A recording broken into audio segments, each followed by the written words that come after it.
afternoon, good evening. Welcome to the Financially Fit podcast. I'm Marcel Green, I'm a financial coach. I like watching anime and playing chess. Here are my lovely co-hosts.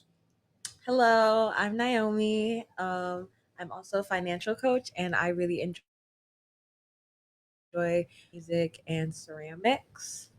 Y'all, this is Jeremiah. I'm a peer money mentor, financial literacy coach. I like reading comics and robotics.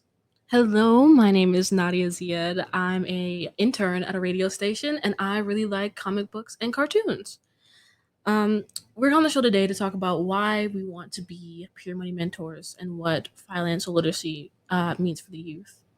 And I just want to start off by the show by saying financial literacy to us means a lot of different and personal things. So we're just going to kind of go through our list of members here and talk about that. Okay, so for me, financial literacy is important because I come from a community. A lot of my friends, a lot of people I know don't really have a lot of financial knowledge, and it leads them to do bad habits like bad spending habits. And I feel like a lot of those things can be broken if you have the knowledge and the wherewithal to know what you should be doing with your money. Yeah, I think for me, honestly, that kind of ties into why I chose peer money mentors. For me, I just like to give back and I like to find resources for other people. Like growing up during my 4 years of high school, I didn't really have that many resources in terms of my interests or what I wanted to do. And I think that this program was a really good use of resources and to just kind of pour back into the community and help people who didn't have access to this type of knowledge. So that's kind of why I decided to join Peer Money Mentors. And from my experience, going back with what you said about bad habits, I'm an RA, and just seeing people at college, they don't know like a lot about how to use their money and utilize it in the best way that they can use it. And so it would be better for people to start early, because otherwise once you get to adulthood, you're just kind of thrust into it, and you're trying to figure out like so many things at once that you're kind of stuck in your ways. Absolutely. And on the topic of being stuck, sometimes things can put you in situations that you're just absolutely not prepared for. For instance, in my life, I know that my parents did a number on my credit score, right? And as a student trying to make my way through like college and trying to move out and find an apartment and all these things, this financial literacy has like a severe impact on my life, or the lack thereof, rather. So I felt like it was very important for me as a person who has experienced this firsthand to do what I can to make sure that that doesn't happen to other people. Exactly. An example that I had too that like piggybacks off your point. Luckily, like I say, I come from the opposite standpoint. My dad is works for Blue Cross and Blue Shield, so financial literacy from day one, the moment I was here on this earth, was like, all right, you're gonna save a lot, invest a lot, spend a little. You're gonna make sure you live below your means, and I feel like instilling that knowledge into me early, like now I just naturally save, I naturally invest, and I naturally spend less than what I normally do. I mean, I still go out. For being honest, I make sure, if I go out to a restaurant or I'm going out to a party or whatever, I make sure I have fun. But only reason I'm able to do that is because earlier on, I saved so much. I saved over like $20,000 that I mean I can basically do whatever I want now. I can buy whatever clothes I want, whatever shoes I want, whatever I want to do. But all of it comes from financial literacy and the fact that I have the knowledge, and that's why I think spreading it is just so important. Yeah, I think I kind of did get knowledge earlier on. I don't think it was necessarily taught. I think it was just the environment that I was in and seeing it and kind of being involved in that. And now I don't. I do spend money. I definitely spend money, no doubt in my mind.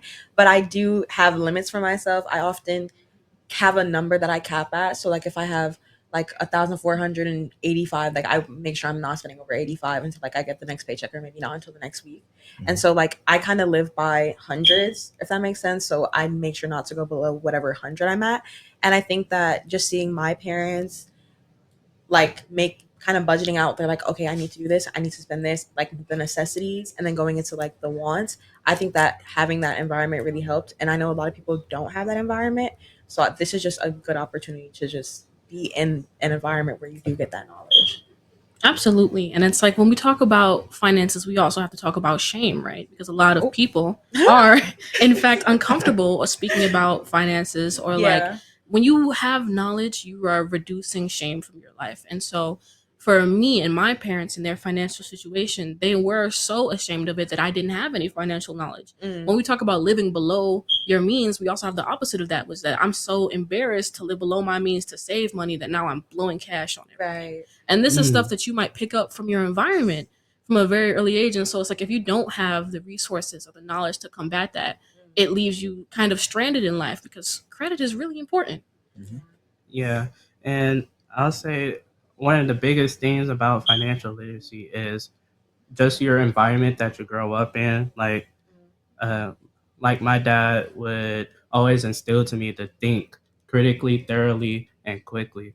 Just like whenever I look, I want to buy something. I think, do I need it right now? Can I wait?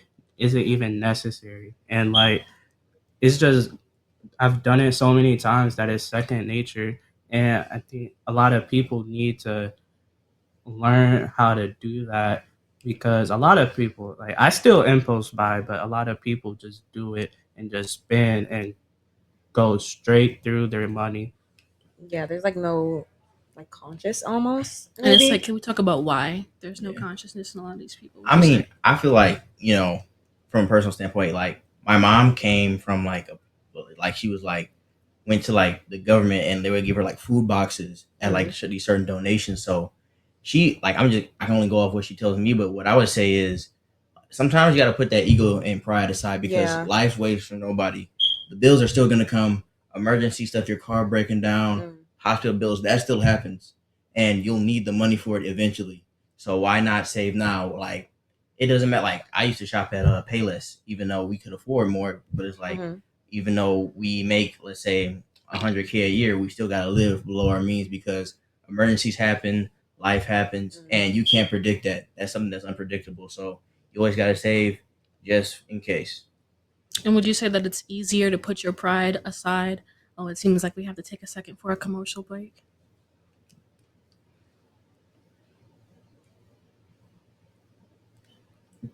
Uh,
All right, welcome back to the Financially Fit podcast. I'm Nadia, Jeremiah. Marcel, Naomi. and we are just resuming our conversation about what financial literacy means to us and why it's important.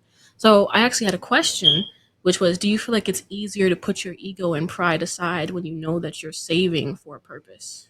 I would say yes because I feel like if you have a goal you need to achieve, or you have something that you mentally have, like let's say you write something on the wall, I'm Mm, saving for a car, I'm saving for even as little as like clothes or shoes. yeah. If you have what you're saving in mind, then it'll be like, instead of thinking, oh man, I don't, I'm just gonna spend all like my whole paycheck on, food or other expenses.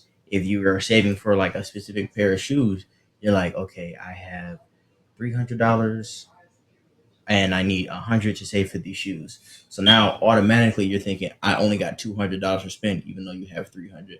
So I think keeping that goal, keeping something like that in your mind, it definitely helps for sure. Yeah, it for sure practices self discipline, which I think is truly a necessity. Like as you get older, so I think just starting that even when you're younger to just gain that self discipline, and it also it goes into other aspects like going to the gym. That's another thing, or like eating healthy, having that self discipline to not eat out and etc.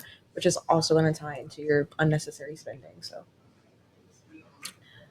Completely, I understand completely, especially because I know there's so many people who are like, we have a gym membership, and then they don't go to yeah, the gym. they don't They don't go have the discipline, and now they're paying these extra fees Right. for no because reason. they're afraid to put that ego aside and be like, actually, I'm not using this. Mhm. Mm, And also, another thing to go off with, like your example with the $300 in spending, don't be afraid to just wait and put a little bit of money aside to save for what you want to mm, get instead of trying to save for the whole thing and get it at one time. And because saving that little bit will also help you manage your money correctly for like that month or like the 2 weeks that you probably have your paycheck. I know a lot of people get bi-weekly paychecks, so like have, going at it like at small increments also helps you like really a lot. yeah, because there's also that mindset of paying yourself and making sure that you are doing what you need to do to be happy.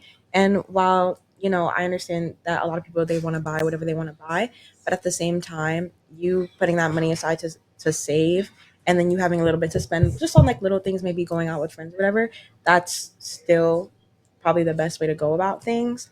And I think that a lot of people get wrapped up in the idea of kind of like fitting in and with that whole ego and pride aspect of it, like they just won't allow themselves to do that. So they're like, oh well, my friend, they're like spending this much money on whatever. So it's like, and I have that, but so I can just spend it right now and I'll get it back later. Like, no, do not do that. Like I promise you, it's gonna come back and it's gonna bite you. Absolutely. And it's like, I know that this generation, we have a lot of dopamine going off. We have a Mm, lot of iPad babies. We have a lot of people who need positive reinforcement, myself included, right? Because I was sort of an iPad baby or a leapfrog kid, right? I mm, had a lot of Mhm. devices in an era That's where an we didn't oldie. know how to manage that, right? And so for me, in understanding myself and understanding my finances, I right. know that I need this positive reinforcement. So I have to structure it into my life and I have to structure it into my wallet.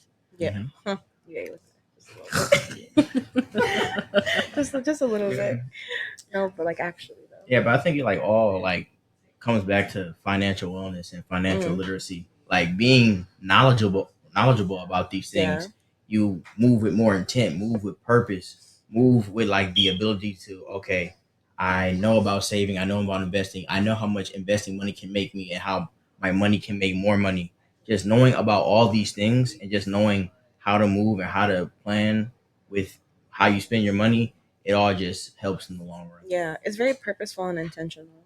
Right. You're And setting that's yourself up. the theme of today's episode is being purposeful and intentional and moving with a purpose. Thank you for listening to the Financially Fit podcast. We're a podcast produced and filmed by the Pure Money Mentors in Detroit, the Detroit Pure Money Mentors. Mhm. Please follow us on Bluesky and Instagram and Twitter. Just look up Detroit Money Mentors. You'll see Facebook. us. Yeah, Facebook. Facebook, Yeah. TikTok, Follow us on follow Facebook us and everywhere you TikTok. can Absolutely. find us. Links in Um, the description. Links in the description. We links in got the you. We got links in y'all. the We got y'all. bio. We got Thank you y'all. so much for listening on today's episode of Financially Fit. See Have you a great guys day, next everyone. All week. right. See y'all next week. Bye.